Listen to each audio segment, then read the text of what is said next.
High বন্ধুরা, আমি পাপিয়া আর আজকে তোমাদের সাথে শেয়ার করব পাকা আমের মাখা সন্দেশ। তো চলো, তার জন্য কি কি নিয়েছি তোমরা দেখতেই পাচ্ছ, তাও একটু বলে দিই। তো তার জন্য নিয়েছি 200 গ্রাম ছানা।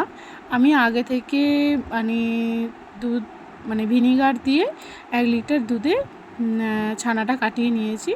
আর নিয়েছি 100 গুঁড়ো দুধ। আর তো লেগেছে একটা বড় আম বা মাঝারি আম নিলে তোমাদের গোটা আমটা লেগে যাবে, আর বড় আমের হাফ আম নিয়েছি আমি। তো আর নিয়েছি 100 চিনি, আর একটু নিয়েছি এলাচ গুঁড়ো। এলাচ গুঁড়ো তোমরা দিতেও পারো, নাও দিতে পারো।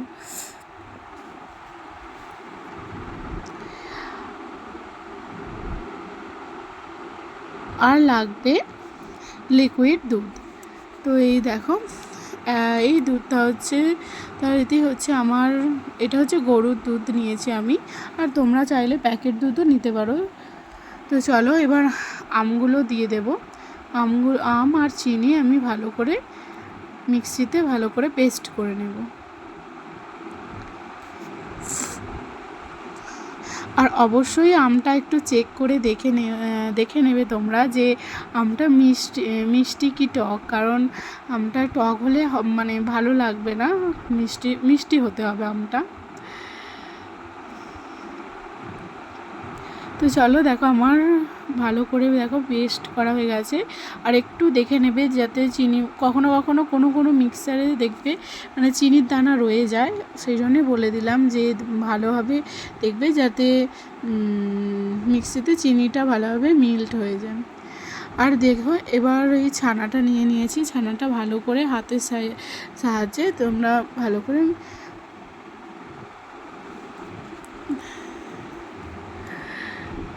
করে নেবে, মাখিয়ে নেবে।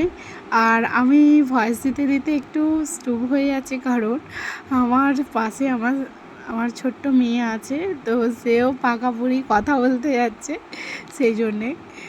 তো সেই জন্য আমি ভয়েস দিতে দিতে চুপ করে যাচ্ছি, ও বলতে যাচ্ছে এরকম ব্যাপার। তো ভালোভাবে দেখো ছানাটা আমার মেল্ট করা হয়ে গেছে। এখন এই 100 গুঁড়ো দুধ যে নিয়েছিলাম ওটা দিয়ে দিলাম, আর দিয়ে দেবো লিকুইড দুধ।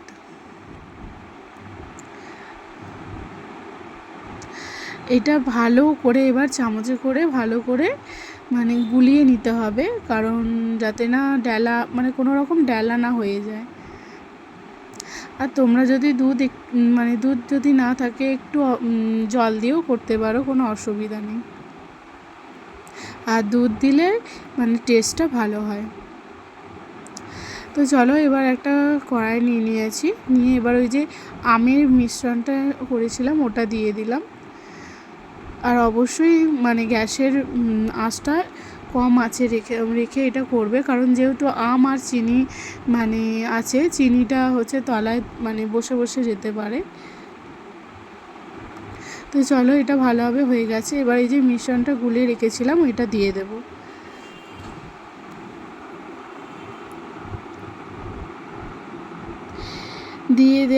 দিয়ে এবার তো বন্ধুরা নাড়ার পালা, কন্টিনিউ নাড়তে নেড়েই যেতে হবে, যাতে না তলায় ধরে যায়, কোনো রকম না তলায় লেগে যায়।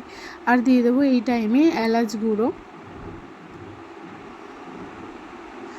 এবার দেখো ভালো করে নেড়ে যেতে হবে, দেখবে কালারটা চেঞ্জ হয়ে গেছে, এতটা সাদাটে থাকবে না, কালারটা একটু লালচে লালচে হয়ে যাবে।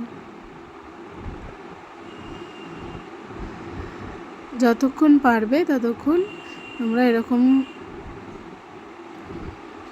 নেড়েই যেতে হবে, যাতে না তলায় কোনো রকম ধরে যায়।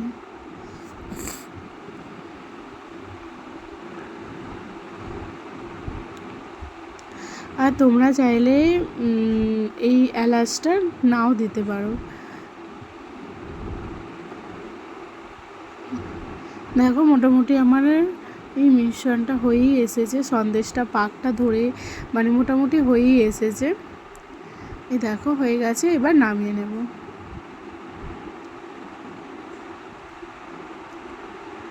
দেখতেই পাচ্ছ বন্ধুরা, যেমন আমার সন্দেশটা কত সুন্দর হয়েছে। আর একটুখানি ভালো করে সেট করে নেব, এবার ঠান্ডা করতে এবার আমরা কিছুক্ষণের জন্য ফ্রিজে রেখে দেবো।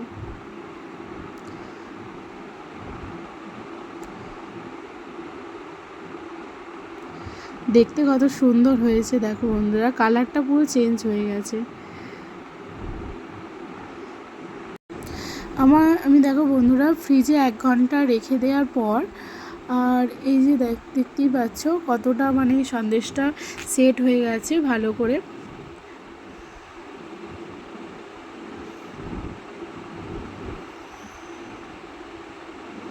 এই যে তোমাদেরকে দেখো একটুখানি কেটে তোমাদেরকে দেখাচ্ছি, পুরো দোকানের মতো সন্দেশটা হয়েছে।